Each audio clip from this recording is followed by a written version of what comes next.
बताओ, वैदिक साहित्य हम लोग पढ़ चुके थे ना, वैदिक काल भी पढ़ चुके थे, वैदिक काल पढ़ चुके थे, में पढ़ चुके थे,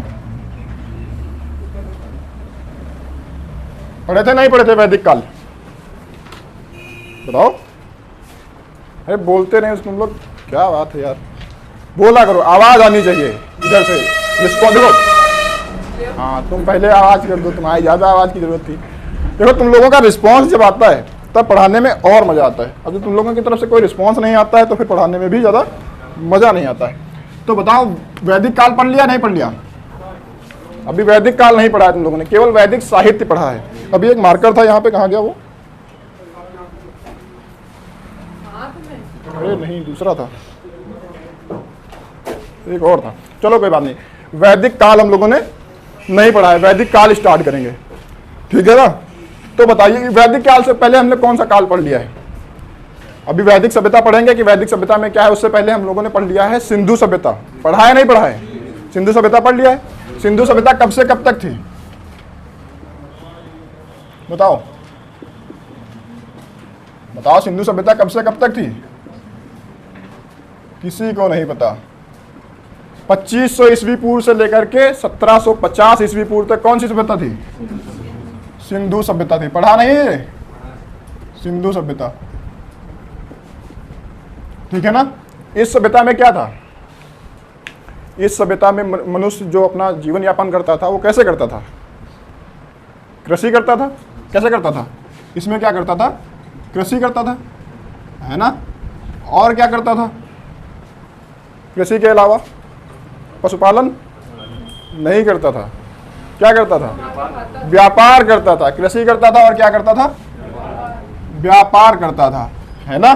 पशुपालन नहीं करता था। इसमें ज्यादा पशुओं की जानकारी तो मिली ही नहीं है।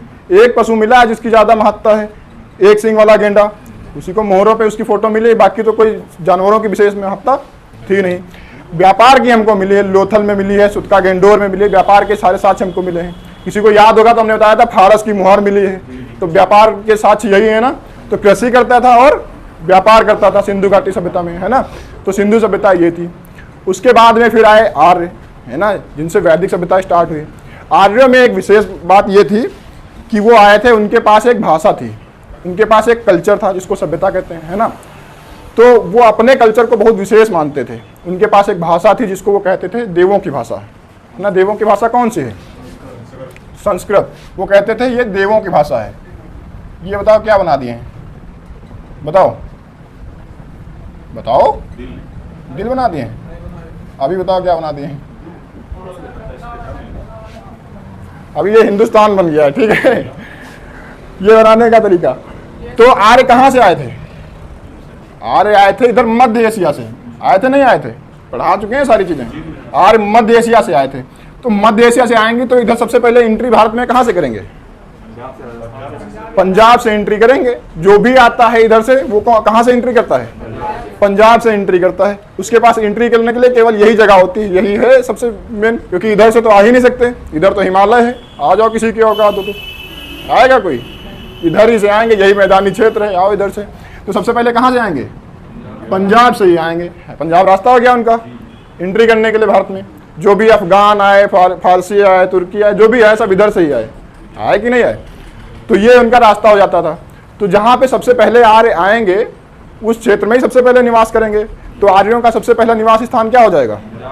पंजाब। लेकिन वैदिक साहित्य में इसको कहा गया है सप्त सैंधव। क्या कहा गया है? सप्त सैंधव प्रदेश। क्या कहा गया है? इसको कहा गया है सप्त सैंधव प्रदेश। सप्त सैंधव का मतलब क्या होता है? 7 नदियों से घिरा हुआ प्रदेश, है ना? सप्त मतलब क्या? 7। तो 7 नदियों से घिरा हुआ प्रदेश क्या कहलाएगा? सप्त सैंधव प्रदेश कहलाएगा। जैसे आज पंजाब का नाम है, पंजाब का नाम पंजाब क्यों है? क्योंकि वो 5 नदियों के बीच का दुआब है ना? तो 5 नदियां आज भी पंजाब में बहती हैं। कौन कौन सी नदियां बहती पंजाब में? ये तो पढ़ा चुके नदी वाले चैप्टर में। बताओ कौन कौन सी? मैथ में भी एक बार बता चुके हैं। झेलम, चिनाब, रावी, ब्यास, सतलज, 5 हो गई। ये सप्त सैंधव की बात है। मतलब पंजाब के आसपास का भी कुछ क्षेत्र ले लिया गया होगा। वो कौन कौन से होंगी? 2 नदियां छूट गई हैं। एक तो पंजाब वाली तो 5 हो गई, साथ में 2 कौन सी छूटी है? एक सिंधु छूट गई जो इधर से बहती है ना? और एक इधर से बहती है जिसको कहते हैं घग्गर। एक इधर से सिंधु गई, एक इधर से घग्गर, 7 हो गई। सिंधु, झेलम, चिनाब, रावी, ब्यास, सतलज, घग्गर, 7 नदियां हो गई। तो इन्हीं 7 नदियों के बीच का जो ये क्षेत्र था इसी को क्या कहा गया? सप्त सैंधव प्रदेश कहा गया। अच्छा, इनमें एक विशेषता ये थी, ये अपना जो कल्चर लेकर के आए थे उसको सबसे श्रेष्ठ मानते थे, सबसे उच्च मानते थे, है ना। कहते थे हमसे बढ़िया कल्चर किसी का नहीं है ना। यही इनके में अलग था। ये कहते थे जो हमारी भाषा है वो कैसी है? देवों की भाषा है ना। देवता लोग इस भाषा का इस्तेमाल करते हैं अपनी। इनकी वारियों की भाषा कैसी थी? संस्कृत भाषा थी। इनकी भाषा कैसी थी? संस्कृत थी। और कहते थे ये देवों की भाषा है ना। ये कहते थे जो भी इस भाषा को सीख लेगा वो आर्य हो जाएगा, है ना। आर्य का मतलब क्या होता है? आर्य का मतलब क्या होता है बताओ? बता चुके हैं ये भी। आर्य का मतलब होता है श्रेष्ठ। आर्य का मतलब संस्कृत नहीं होता है, श्रेष्ठ होता है। क्या होता है? आर्य का मतलब होता है श्रेष्ठ। श्रेष्ठ मतलब जिसकी गुणवत्ता अधिक हो, है ना, जो गुणवान हो, वो क्या है? श्रेष्ठ है ना। तो आर्य का मतलब ही होता है श्रेष्ठ। वो कहते थे जो भी संस्कृत सीख लेगा वो कैसा हो जाएगा? श्रेष्ठ हो जाएगा, आर्य हो जाएगा, है ना। अब तुम लोग कोई भी चीज क्यों सीखोगे? अब मान लिया संस्कृत किसको किसको आती है यहाँ पे? संस्कृत किसको आती? तो तुम श्रेष्ठ हो, हमें नहीं आती, तो हम निम्न हो गए, है ना। तो यहाँ पे आर्य कौन है? ये हर्ष हो गया आर्य, है ना। हम लोग क्या है? निम्न है ना। तो ये आर्य हो गया, ठीक है ना। अब कोई भी संस्कृत या कोई दूसरी भाषा क्यों सीखेगा? क्यों सीखेगा कोई दूसरी भाषा? तुम लोग इंग्लिश सीखते हो, क्यों सीखते हो? क्योंकि तुमको पता है तुम्हारा सोना बाबू का मैसेज इंग्लिश में आएगा और तुम रिप्लाई हिंदी में करोगे तो उधर से अगला रिप्लाई आएगा ही नहीं, है ना। पता है ना। जाओ फिर तुम गंवार हो, ऐसा वाला रिप्लाई आएगा अगर आएगा तो, है ना। तो कोई मतलब ही नहीं बनता। तुमको क्यों चाहिए? कोई भी चीज़ क्यों सीखोगे? कोई भाषा तुम सीखते हो या यहाँ पे आकर के कोचिंग में कुछ सीखते हो, क्यों सीखते हो? क्योंकि तुमको उससे कुछ ना कुछ बेनिफिट हो रहा है, तुम्हारा कुछ ना कुछ उससे फायदा जुड़ा हुआ है। डायरेक्ट अगर तुम्हारा कुछ फायदा ना जुड़ा होता तो तुम क्यों सीखते, है ना। तुमको आज हम मंडारिन भाषा सिखाएं। मंडारिन जानते हो? बोलो क्या बोले? मंडारिन भाषा जानते हो? क्या बोले? चाइनीज भाषा। हम तुमको कहें चिन चे पो पे ऐसे कराएं, सिखाएं, सीखोगे? हाँ, माइक वाला क्या? अच्छा वो, हाँ। तो तुमको चाइनीज भाषा अगर सीखनी है तो ऐसे तुमको हम सिखाने लगेंगे, तुम लोग नहीं सीखोगे। पर तुमको अगर चीन में जाकर के व्यापार करना हो तब तुम सीखोगे, क्योंकि तुमको तब जरूरत पड़ेगी। तो तुम कोई भी चीज़ सीखते तभी हो जो तुमको उसकी ज़रूरत होती है ना। जैसे इंग्लिश की जरूरत, इंग्लिश सीख लेते हो तो समाज में तुम्हारी गुणवत्ता बढ़ जाती है ना। हर जगह जहाँ पे भी जाकर के तुम इंग्लिश में बात करने लगोगे इज्जत ज़्यादा मिलेगी, है ना। तुम्हारे सोना बाबू से भी तुमको इज्जत मिलने लगेगी जहाँ पे तुमको अभी नहीं मिलती है, ठीक है ना। वहाँ पे भी तुमको इज्जत मिलेगी, मिलेगी नहीं मिलेगी? मिलेगी, बिल्कुल मिलेगी, है ना। तो वही चीज़ सीखोगे जिससे तुमको कुछ फायदा हो रहा हो। अब यहाँ पे लोग संस्कृत क्यों सीखेंगे? संस्कृत आसान भाषा तो है नहीं, देवों की भाषा इतना आसान होगी तो हो ही नहीं सकती। क्यों सीखेगा कोई? श्रेष्ठ बनने के लिए नहीं, कुछ ना कुछ तो बेनिफिट होगा। श्रेष्ठ कैसे बन जाएंगे? हम कह रहे हैं भोजपुरी सबसे सीख लो, जो भोजपुरी सीखेगा वो सबसे श्रेष्ठ होगा। अब बताओ, उससे कुछ दिखना भी तो चाहिए प्रॉफिट सामने से, है। तो क्या होगा? ऐसे भोजपुरी क्यों सीखोगे? हम तुमको सिखाएं भोजपुरी, रघुआ क्या करा था, है? बताओ, सीखोगे ऐसे? उससे कोई तुमको अगर बेनिफिट दिख रहा होगा तो तुम सीखोगे। तुमको बिहार में जा करके कोई ग्रामीण क्षेत्र पे सामाजिक काम करना होगा तो तुमको उनकी भाषा सीखनी पड़ेगी, तब तुमको भोजपुरी सीखना पड़ेगा, नहीं तो लोग वहाँ तुमसे बात ही नहीं करेंगे जितना ज़्यादा अच्छे से, है ना। ग्रामीण क्षेत्र में जाकर के सामाजिक तौर से तुमको अगर कोई काम करना है तो तुमको उन्हीं की भाषा में बात करना पड़ेगा, है ना। तुम ज़्यादा स्टैंडर्ड नहीं बोल सकते। इंग्लिश में जाकर के बोलोगे समझेंगे ही नहीं वो लोग, क्या फर्क पड़ता है? उनसे कोई मतलब ही नहीं बनता उनका, तुम कुछ भी कर नहीं सकते उनके साथ में, है ना। कॉन्टैक्ट ही नहीं कर सकते उनसे। तो तुमको वही चीज़ सीखनी है जो जिससे तुम्हारा बेनिफिट होता है, और यही तुम करते भी हो। अब इनको क्या बेनिफिट दिखेगा? इन्होंने कह दिया देवों की भाषा है, वो क्यों माने देवों की भाषा है संस्कृत, है ना। तो ये लोग, इन्होंने सोचा कि चलो सबको सिखा देते हैं, पूरे हिंदुस्तान में जहाँ भी है सबको सिखा देते हैं। तो उत्तर भारत में एक ने अलग जिम्मेदारी ले ली जिनका नाम था गौतम राहुगढ़। क्या नाम था? राहुगढ़, है ना। और दक्षिण भारत में अगस्त मुनि थे, है ना। दक्षिण भारत में आर्यीकरण करने की जिम्मेदारी किसकी थी? अगस्त मुनि की। और उत्तर भारत में गौतम राहुगढ़ की जिम्मेदारी थी। अब इन्होंने कहा कि संस्कृत सीखे क्यों? भाई कुछ ना कुछ तो बेनिफिट दिखाना पड़ेगा। जैसे तुम लोग यहाँ पढ़ने आते हो, तुमको पता है सिलेक्शन हो जाएगा तभी इज्जत मिलेगी समाज में भी और सोना बाबू से भी, है ना, वरना कहीं इज्जत नहीं मिलनी। तभी तुम पढ़ने आते हो, वरना आओगे? किसके पास इतना टाइम बचा है जो आए पढ़ने के लिए? क्यों पढ़ोगे ये सब, है ना? वही तो क्या होगा, कुछ ना कुछ तो फायदा दिखाना पड़ेगा। क्या फायदा होगा इनका? अब इन्होंने कहा कि देखो, लोगों ने जब इनसे पूछा कि संस्कृत हम क्यों पढ़ें, क्यों सीखें संस्कृत, जो हम बोलते हैं क्या वो ठीक नहीं है? हम हुल ला ला रे करते हैं, हमारी ठीक है ये, हमको यही भाषा समझ में आती है, क्यों सीखें संस्कृत? तो उन्होंने कहा कि देखो, हमारी जो भाषा है इसमें लिखे गए हैं वेद, है ना, और वेदों में ही हैं मंत्र। क्या है? मंत्र। और मंत्रों में है जादू, चमत्कार। तो लोगों ने कहा करके दिखाओ। ऐसे मान लें, ऐसे मान लेंगे, करके दिखाओ। अब करके कैसे दिखाएंगे? तो जो गौतम राहुगढ़ थे, इन्होंने क्या किया, मंत्रों के उच्चारण से अपने मुंह में आग की ज्वाला प्रज्वलित कर ली।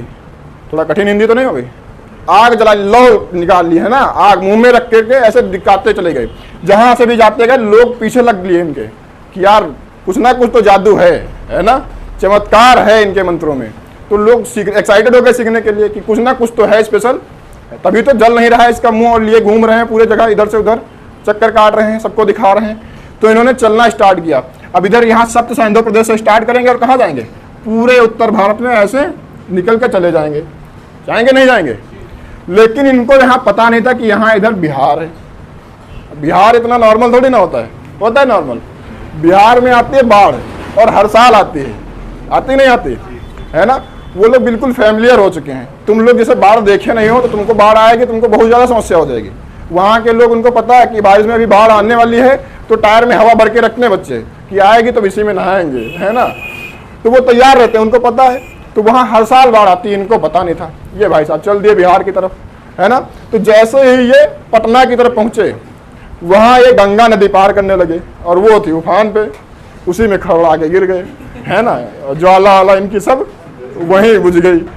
तो इन्हें क्या किया, श्राप दे दिया गंगा को, यार श्राप दे दिया। कहा कि इसके आगे की गंगा, पटना के आगे की गंगा अब इससे आगे पूजी नहीं जाएगी, इससे पीछे की गंगा पूजी जाएगी, पटना के आगे की गंगा नहीं पूजी जाएगी। और आज भी पटना से आगे गंगा को पूजा नहीं जाता। तुम जब भी गंगा जल घर में लाते हो पूजा करने के लिए, तो पटना बिहार वाले भी जो लोग हैं वो आकर के इधर उत्तर प्रदेश से ले जाते हैं, प्रयागराज से, वहाँ का जल पूजा नहीं जाता है।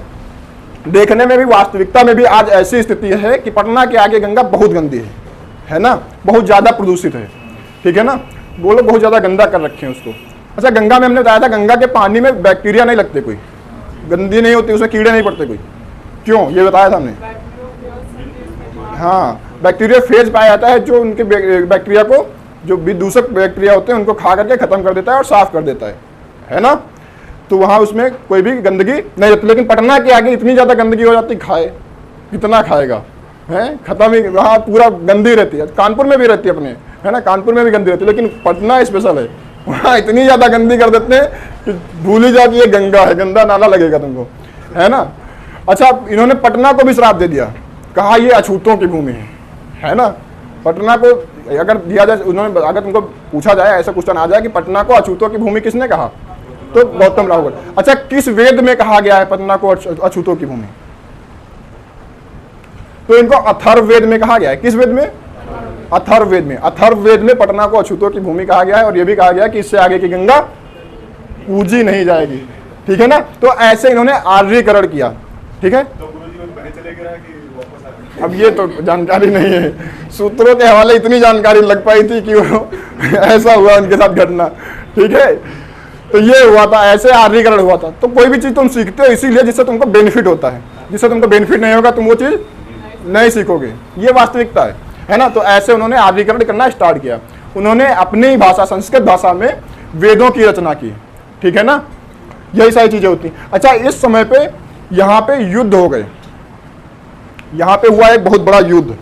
अब क्या हुआ, यहाँ पे मान लेते हैं बहुत सारे राजा हैं, पहले से रह रहे हैं, और तुम आ जाओ यहाँ पे आर्यीकरण करने के लिए, तो उनका तो पत्ता साफ हो जाएगा, है ना। हो जाएगा नहीं साफ हो जाएगा, तो वो तो लड़ेंगे, उनको तो अपना साम्राज्य बचाना है, बचाना नहीं बचाना है। तो वो लड़ लिए, 10 राजा एक साथ मिलकर के लड़े, 10 राजा एक तरफ, कितने, हाँ, जो यहाँ पे 10 स्थानीय राजा एक तरफ। अब ये बार बार क्वेश्चन आया, किससे लड़ेंगे? आर्यों के खिलाफ लड़ेंगे। अच्छा, आर्य लोग ऐसे नहीं आए थे, पूरी व्यवस्था से आए थे, तभी कहते हैं उन्होंने सभ्यता दी हमको, पूरा कल्चर था उनके पास। उन्होंने अपनी सेना बना के रखी थी, जिसको तुम रेजिमेंट कहते हो, वो कबीले कहते थे। उस समय उनके पास थी भरत कबीला। कौन सा कबीला था? कबीले बहुत थे, पर ये सबसे स्पेशल था। जैसे तुम्हारे पास अभी गोरखा रेजिमेंट है ना, और कौन सिख रेजिमेंट है, राजपूत रेजिमेंट है ना, बिहार रेजिमेंट है। अच्छा, बिहार रेजिमेंट की बात आती तो अलग ही रहता है। अभी क्या हुआ, पिछले साल 2021 में चीन घुसपैठ करने लगा, है ना, वहाँ बैठे बिहार रेजिमेंट के लोग खैनी बना रहे थे, आवा तनी मिल के खावा था, हैं तो बना रहे थे। फिर देखा कि यार छोटे छोटे बच्चे लोग कहाँ से आ गए, ये घुसते चले आ रहे हैं इधर, है, देखा चीन के लोग हैं, दो थप्पड़ मारे सबके भाग यहाँ से, है ना। तो वो है ऐसे, बिहार वाले बहुत पीटे थे उसमें, मार मूर के वापस कर दिए चीन वालों को, है ना। तो बिहार वालों से चक्कर नहीं लेते। वैसे ही था भरत कबीला, है ना, कि वो ये ऐसा कबीला था जो कभी भी हारता नहीं था। तो 10 राजा एक साइड में हो गए, और 10 ये स्थानीय राजा थे जो यहाँ पहले से रह रहे थे, और एक तरफ कौन सा था? भरत कबीला जो आर्यों का था, है ना। इन्होंने मिलकर के एक साथ युद्ध किया, एक साइड ये हो गई और दूसरी साइड ये हो गई। इसी युद्ध को कहते हैं दास राग युद्ध। कौन सा युद्ध कहते हैं? दास राग युद्ध, है ना। इसमें 10 राजा एक, दास राग का मतलब क्या है? 10 राजा एक तरफ और भरत कबीला एक तरफ। कौन जीतेगा? भरत कबीला। ये 10 लोग हैं।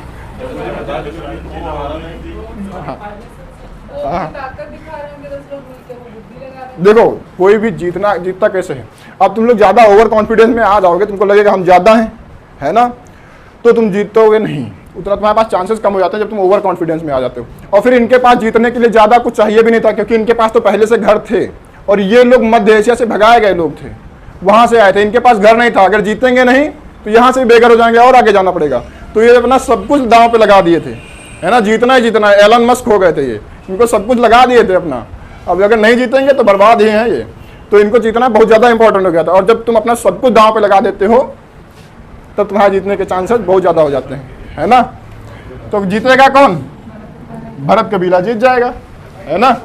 और वहीं से यहाँ ऐसा कहा जाता है कि यहीं से हमारे देश का नाम भारत पड़ गया, है ना। और भी आगे है, शकुंतला के पुत्र भरत की भी कहानी है, पर यहाँ से भी कहा जाता है कि भारत का नाम भारत यहीं से पड़ा, ठीक है ना। तो ये दासराग युद्ध की कहानी थी। इतना समझ में आया ये वाला पूरा? अच्छा, फिर बात करिए, तो हो गया सिंधु सभ्यता। हमने बताई थी सिंधु सभ्यता कैसी थी, कृषि पे निर्भर थी और व्यापार पे निर्भर थी, है ना। 2500 ईस्वी पूर्व से लेकर के 1750 ईस्वी तक चली आई थी ये सभ्यता, ठीक है ना। अब बात करते हैं वैदिक सभ्यता कब तक आई, कब से कब तक थी, बताओ? पता नहीं, ठीक। अच्छा, किसी को ये कंफ्यूजन तो नहीं है कि ये उल्टा क्यों चल रहा है? किसी को हो तो ये कंफर्म कर दें अभी। नहीं, कंफर्म है ना सब कुछ, ये उल्टा क्यों चल रहा है? तो ठीक है। तो 1500 ईस्वी पूर्व से लेकर के 600 ईस्वी पूर्व तक क्या रहा? वैदिक काल रहा। कैसा रहा ये बता दें यहाँ? वैदिक काल रहा।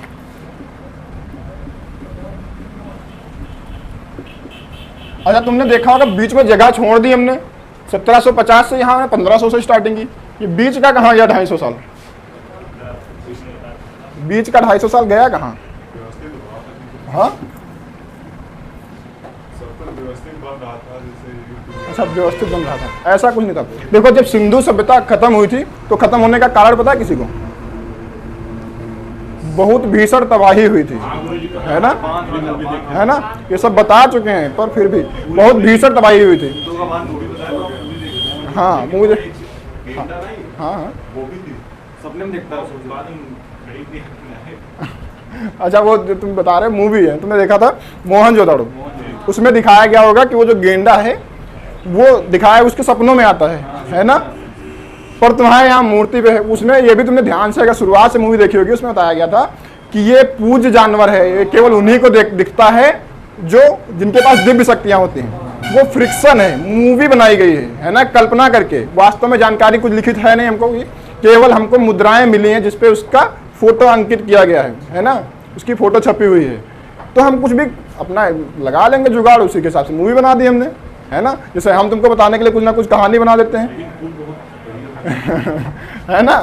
तो वैसे ही क्या हुआ था, उसमें बहुत भीषण तबाही आई थी, तब सिंधु सभ्यता खत्म हुई थी, है ना।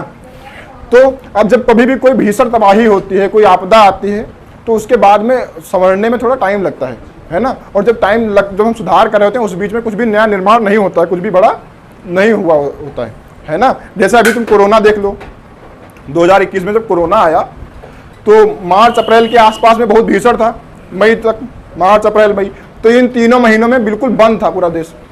उन दिनों में कोई नया काम हुआ था? भीषण दवाई हुई थी, है ना। अभी हम लोग अगर उतना ज़्यादा तैयार ना होते वैक्सीन वगैरह को लेकर के या प्रिकॉशंस को लेकर के, तो अभी भी चल रहा होता, लंबे समय तक चलता, और इस लंबे समय में कुछ भी नया निर्माण नहीं होता। ऐसा इनके साथ भी हुआ था। इस बीच में बहुत ज़्यादा, ये 250 सालों तक इस बीच में कुछ भी नहीं हुआ। इसीलिए इस बीच के समय को क्या कहते हैं? संक्रमण काल कहते हैं। अच्छा, संक्रमण काल क्यों कहते हैं?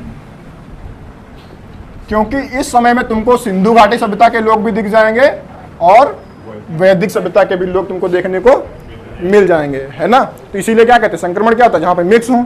तो संक्रमण काल में वैदिक सभ्यता के भी लोग होंगे और सिंधु घाटी सभ्यता के भी कुछ लोग होंगे। इस बीच में कुछ भी बड़ा काम नहीं हुआ है, इसलिए इस बीच को छोड़ दिया गया। वैदिक काल यहाँ से स्टार्ट हुआ है मेनली, है ना। वैदिक काल, ये काल लिखे थे, कार लिख दिए थे, क्या लिखे थे, चलो जो भी है ना। तो वैदिक काल कहाँ से स्टार्ट होता है? 1500 ईस्वी से लेकर के 600 ईस्वी पूर्व तक। ये वाला मिटा दें पूरा या लिखोगे? चलो अच्छा छाप लो जल्दी, फिर मिटाते हैं। देखो वैदिक काल देखते हैं, है ना। तो वैदिक काल ये 1500 से लेकर के कहाँ तक रहा? 600 ईस्वी पूर्व तक। उल्टा चल रहा है, क्यों चल रहा है तुमको पता है ना। उल्टा टाइम क्यों चल रहा है वो तुमको पता है। अच्छा, इसके बीच में हमने 2 टाइम पीरियड को बांट दिया है ना। वैदिक काल को कितने पार्टों में बांटा हमने? 2 भागों में बांट दिया है ना, 2 पार्ट कर दिए। कौन कौन से?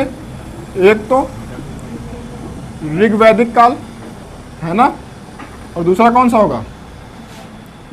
उत्तर वैदिक काल। कौन सा होगा? उत्तर वैदिक काल है वैदिक काल ही, पर उसमें जो शुरुआत का होगा उसको कहेंगे ऋग वैदिक काल। और जब वैदिक काल के आखिरी का समय आने लगेगा तो उसको क्या कहेंगे? उत्तर वैदिक काल कहेंगे। अच्छा तुम ये बताओ, जो शुरुआत के 3 वेद लिखे गए थे, है ना, ऋग्वेद, सामवेद और यजुर्वेद, वो किस काल में लिखे गए होंगे?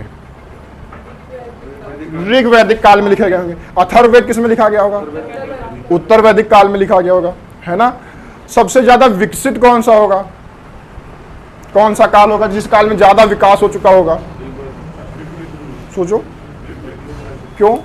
तुम लोग जब नया नया पढ़ना स्टार्ट किए थे, हिस्ट्री यहाँ आए थे, तो तुमको क्या उतना पता था? अभी जब हिस्ट्री की लास्ट क्लास होगी तो तुमको कितना पता होगा? ज़्यादा विकसित हो चुके होंगे पहले से हिस्ट्री के बारे में लेकर के। तो शुरुआत जब होगी तब इतना ज़्यादा इसमें विकास नहीं हुआ होगा, पर लास्ट तक आते आते ज़्यादा हो जाएगा। तो विकास की बात करें तो सबसे ज़्यादा किस में होगा? उत्तर वैदिक काल में होगा, है ना।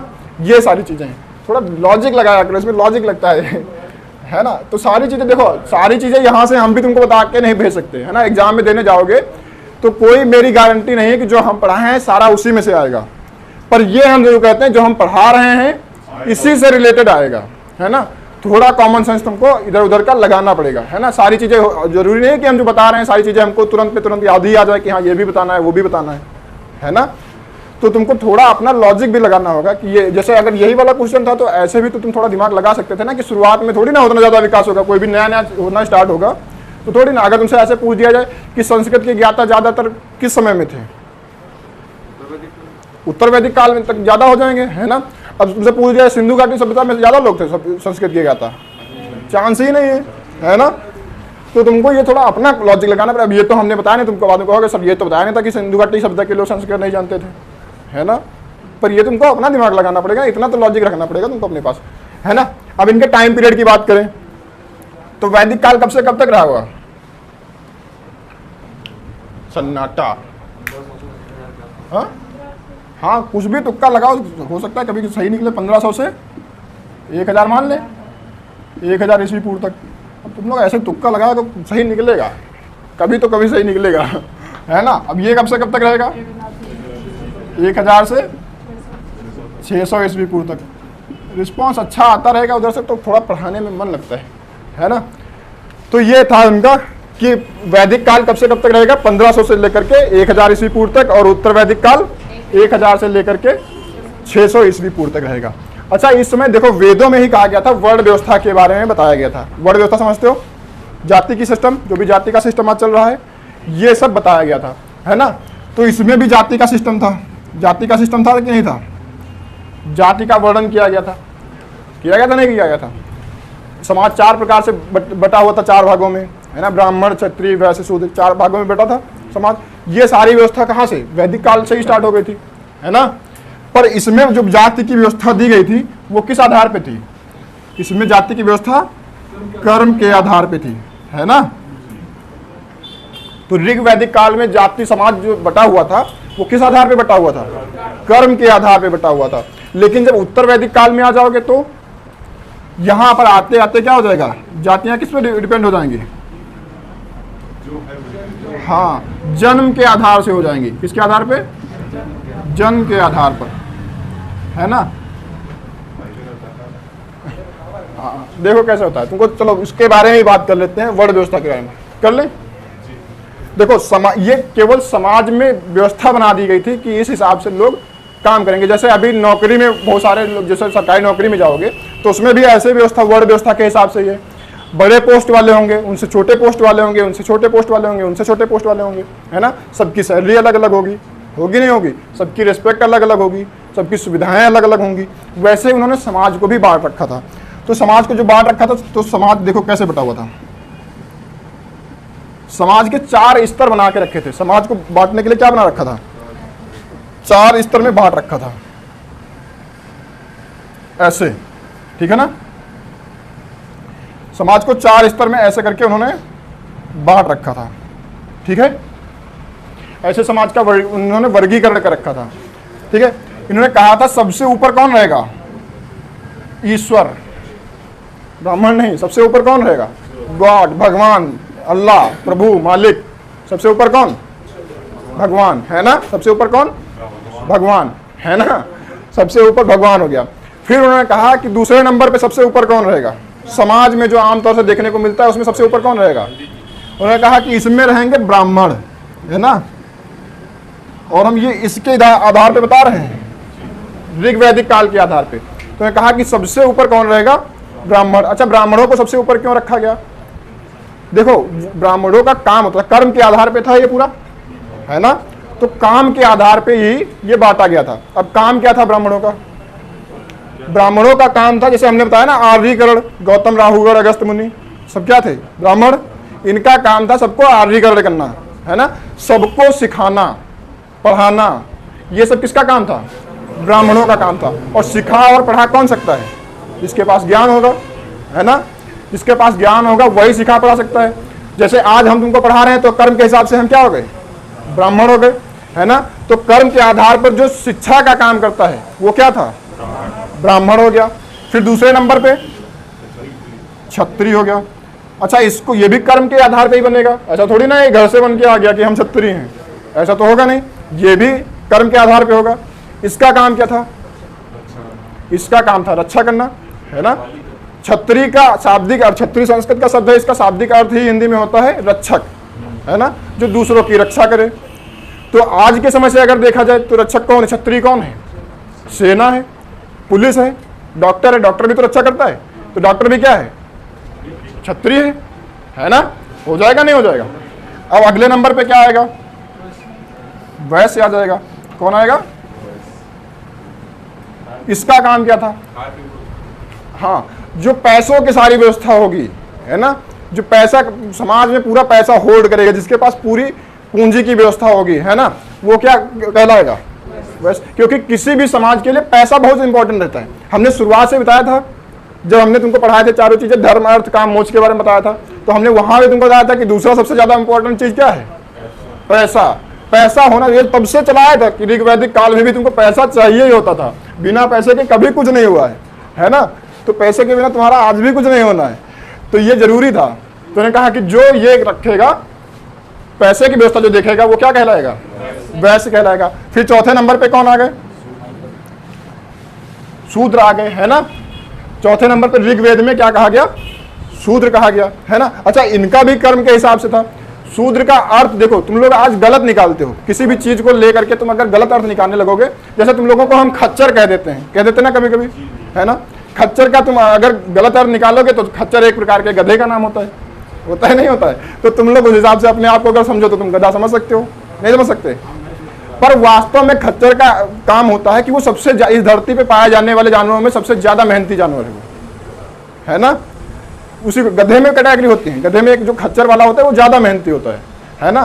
तो हम तुमको वो मानते हैं, हाँ, वो थोड़ा मंद बुद्धि का होता है, करते ही रहता है ना। तो इस धरती पे पाए जाने वाले सबसे मेहनती जानवर है खच्चर। तो तुम अगर इस हिसाब से देखो तो इस हिसाब से वो बहुत मेहनती, तो तुम अपने आप को बहुत मेहनती समझ सकते हो, है ना। अच्छा, खच्चर ही क्यों, गधा क्यों रह जाता है?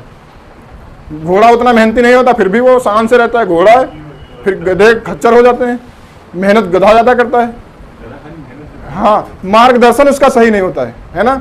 तो हम तुमको मानते हैं कि तुम लोग मेहनत खूब करते हो खच्चर की तरह, तभी कभी कभी कह देते हैं कि मेहनत तुम खूब करते हो, मार्गदर्शन थोड़ा हम कर देंगे, थोड़ा दूसरे गुरु जी हैं वो कर देंगे, तो तुम लोग सही रास्ते पर आकर के मंजिल को पा जाओगे, है ना।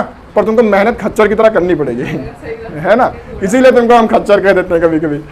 तो ऐसे ही इसमें भी था, शूद्र को शूद्र तुम लोग गलत शब्द के तरीके से ले लेते हो, है ना। जब शब्द दिया गया होगा तब इसका इतना ज्यादा अपमान नहीं होता होगा, लोगों ने स्वीकार किया होगा समाज में, तभी तो समाज बना ये। अगर इतना ही ज्यादा इसका अर्थ खराब होता तो लोग समाज स्वीकार ही नहीं करता इसको, है ना। अब हम इसको गलत अर्थ दे देते हैं कि शूद्र का मतलब हो गया बहुत नीचा, है ना। इसका काम होता था कि जो लोगों की सेवा करेगा, है ना। शूद्र का मतलब क्या होता था? सेवक, होता नहीं होता था। और आज तुम भी तो सेवक बनने जा रहे हो, यहाँ पढ़ने आते हो नौकरी के लिए, तो तुम शूद्र बनने के लिए उस पर आ रहे हो, है ना। तुम कहते हो हम नौकरी करेंगे, सरकारी नौकरी करेंगे, मतलब क्या? नौकर बनोगे, है ना। सरकारी नौकरी करके क्या नौकरी तो बनोगे, मतलब क्या? शूद्र बनोगे। आज के समय से देखा जाए तो जितने भी सरकारी सर्वेंट होंगे या प्राइवेट में भी करते होंगे वो सब क्या होंगे? शूद्र ही तो है ना। तो तुम अर्थ गलत निकालोगे तो तुम्हारा अर्थ गलत ही निकलेगा, तुम सोचोगे गलत तो तुम्हारा अर्थ गलत ही निकलेगा, है ना। तो अपने हिसाब से देखो, अपने घर में देखो, घर में तुमको जो सबसे ज्यादा ज्ञान देता हो, है ना। अपने समाज में देखो, जो तुमको समाज में सबसे ज्यादा ज्ञान देता हो शिक्षक, वो क्या हो जाएगा? ब्राह्मण हो जाएगा, है ना। तुम्हारे घर में जो सबकी रक्षा करता हो, सारी व्यवस्था रखता हो, तुम्हारे पिताजी क्षत्रिय हो जाएंगे, है ना। जो पैसे की सारी व्यवस्था देखता हो, पैसा कमा कमा करके लाता हो, है ना, तुम्हारा भाई हो सकता है जो सबसे ज्यादा पैसा कमा करके लाता हो सकता है पापा तुम्हारे ज्यादा एजेड हो गए हों और वो उतना काम ना करते हो, पर फिर भी पूरे परिवार को एकजुट रखते हुए वही हैं, तो वो क्षत्रिय हैं। पर पैसा कमा करके तुम्हारा बड़ा भाई लाता है, तो वो क्या हो जाएगा? वैश्य हो जाएगा। पर घर में काम तुम्हारी बहन सबसे ज्यादा करती है ना, खाना भी वही बना रही, कपड़े भी तुम्हारे धुल रही है, तो वो क्या हो जाएगी? शूद्र हो जाएगी। तुम खच्चर हो, तुम अभी किसी में नहीं हो, है ना। तुम केवल खच्चर हो, ठीक है। देखो, अगर तुम घर में मेहनत करते हो, सुनो, अगर घर में तुम थोड़ा बहुत काम करते हो तो तुम शूद्र में आ जाओगे। अगर तुम कहीं कमाते हो, कमा करके पैसे ले आते हो, तो तुम वैश्य हो जाओगे, है ना। अगर तुम बहुत ज्यादा बाहुबली टाइप के हो, तुम्हारे आसपास से झगड़ा चल रहा है, तुम लाठी लेकर सबसे आगे निकलते हो, तो तुम क्या हो जाओगे? तब तुम क्षत्रिय हो जाओगे, है ना। और ज्ञानी तो इतने तुम हो नहीं कि तुम ब्राह्मण हो जाओ, है ना। और अगर इनमें से कुछ भी नहीं करते तुम, तब फिर तुम क्या होगे? खच्चर। हाँ, पूछो सवाल।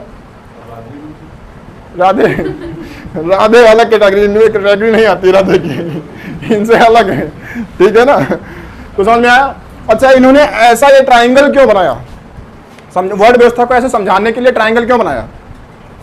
देखो, इनमें दिखाया गया है कि सबसे कम जो लोग होंगे, ज्ञानी लोग बताया, ब्राह्मण लोग। ज्ञानी मतलब, ब्राह्मण का मतलब क्या था? जिनमें ज्ञान हो। ब्राह्मण मतलब ब्रह्मा, है ना। ब्रह्मा का अंड, अंड मतलब क्या होता है? अंश, है ना।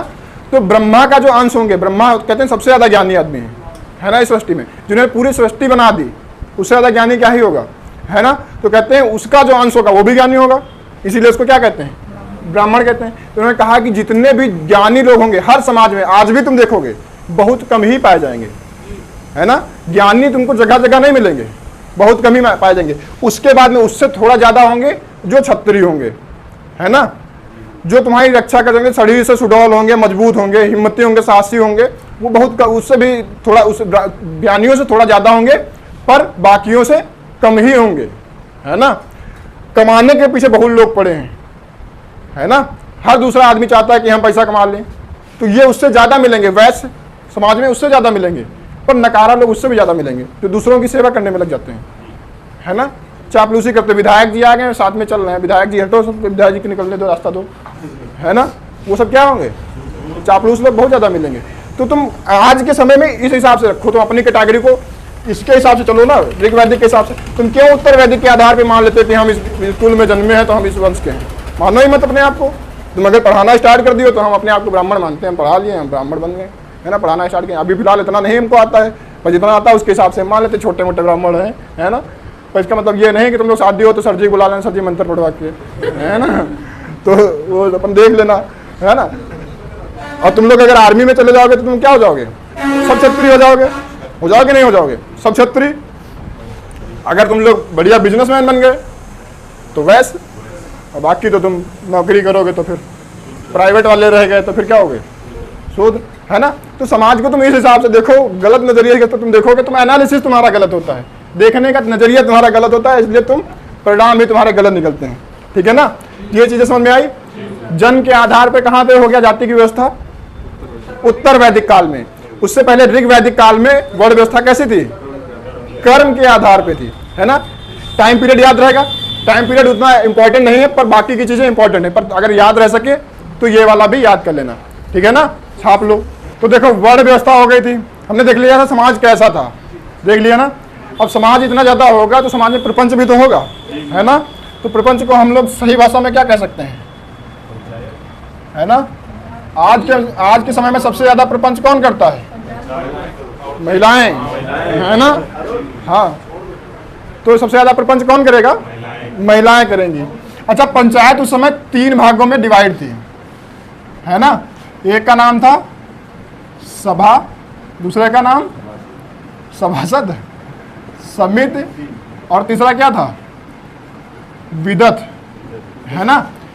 वैदिक समय में पंचायत कितने भागों में डिवाइड थी, 3 भागों में। कौन कौन से, सभा, समिति और विदत। इसमें क्या था, देखो जो सभा में होंगे उसमें सब साधारण लोग होंगे, है ना, जो बिल्कुल नॉर्मल जो लोग हैं ना, साधारण लोग, समझते हो।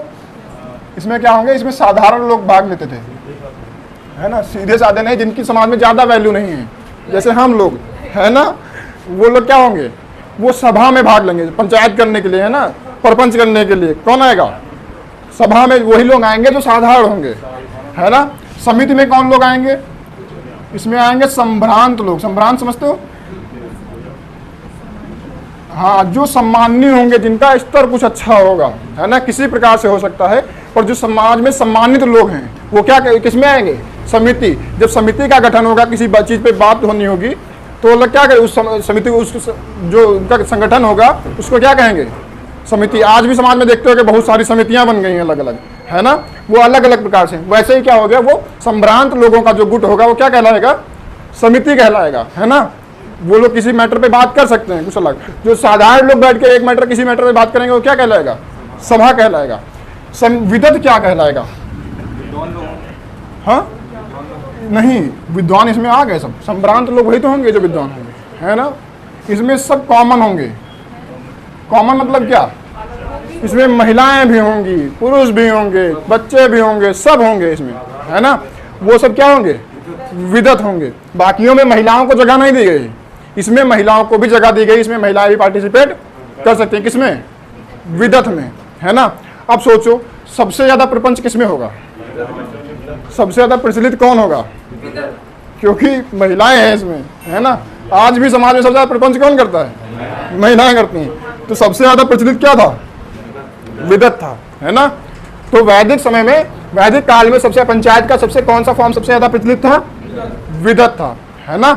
इसमें महिलाएं भी थी, पुरुष भी थे, सभी थे, इसमें भाग लेते थे, है ना। जो साधारण लोग थे वो सभा में भाग लेते थे, संभ्रांत लोग समिति में भाग लेते थे, और सब एक तरफ से भाग लेंगे तो विदत में भाग लेंगे, है ना। मेन तीन इसमें ये पंचायत का तरीका बताया गया ना, कि किसमें बैठ करके लोग किस प्रकार से मैटर को सुलझाते थे, है ना, या किसी नए मैटर पे चर्चा करते थे, है ना।